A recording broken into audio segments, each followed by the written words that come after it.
Hi, I'm here with Cooper the dog today, and we're going to explore what's in the PowerSchool portal for parents and students. To get your PowerSchool portal login, you want to call your building secretary or email them. If you give them a call them from the number that you used on your emergency card at the beginning of the year, and the same for the email. Email them from the address that they have on file. Your building secretary will then be able to give you a username and a password that will allow you in to see your students. You can access the PowerSchool portal by going to the RSU13 webpage and clicking on the PowerSchool link on the right-hand side, or you can go to powerschool.rsu13.org and log in there.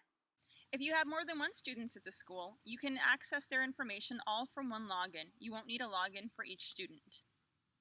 So when I log in, I can not only see Cooper's grades, but I also have access to Lassie and Fido and Gidget's grades.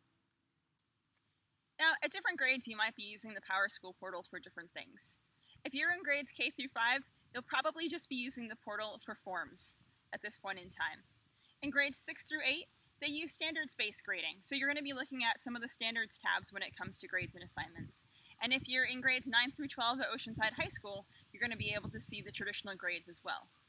So the first tab is grades and attendance, and at the top it says grades and attendance, and then there's a place that you can click on the standards tab. So Cooper, in fetch and come, if you don't bring the ball back, that's only partially meeting the standards. So we got to work on bringing the ball back as well as going and fetching it. Are you paying attention? Okay. You can email any of your children's teachers right from the Parent PowerSchool login. So Cooper, when it comes to walks, I think we should email your teacher and see if this Hikes in Maine is the right textbook or if we need to get another one. You can also see specific assignment grades. When you tap on grades and attendance, you can tap on the student's score, and then it will break it out by assignments. It looks like you did very well in firefighting on the hose holding, but you need to do a little better with the fire hydrants. Maybe you can retake that test.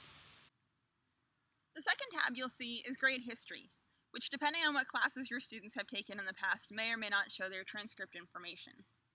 So Cooper, it looks like in prior years you passed sit, stay pretty. Beneath that, you can see the attendance history. This will let you, as the parent, see if your child has been marked present, tardy, absent, or dismissed. You often can see it by the whole school day or by specific class periods. Cooper, it says here that you've been missing fetch and come some? Is that the same time that the ice cream truck goes by? You can't chase the ice cream truck, you have to be in class, okay? Glad we had this talk. Beneath that is the school bulletin. Now, if you're in grades K through 5, you're probably going to be using Class Dojo to get most of your school announcements. However, if your school does use the PowerSchool Bulletin, you can click there to see some of the bulletins that are listed. Again, grades K through 5, you want to be checking your school dojo for those announcements. Underneath that is class registration. This is something your student might use to sign up for classes in the spring, especially at grades 9 through 12. Cooper, if you can bring your grades up in Doc Dogs, you might be able to take advanced tug-of-war next year. Check out the email notification, teacher comments, my schedule, school information, and account preferences tab for more ways that you can get information about the school and be connected to what's going on. If you have any questions, please reach out to the school. We'd love to do what we can to get you into the PowerSchool portal so that you can have the most up-to-date information on how your student is doing in school.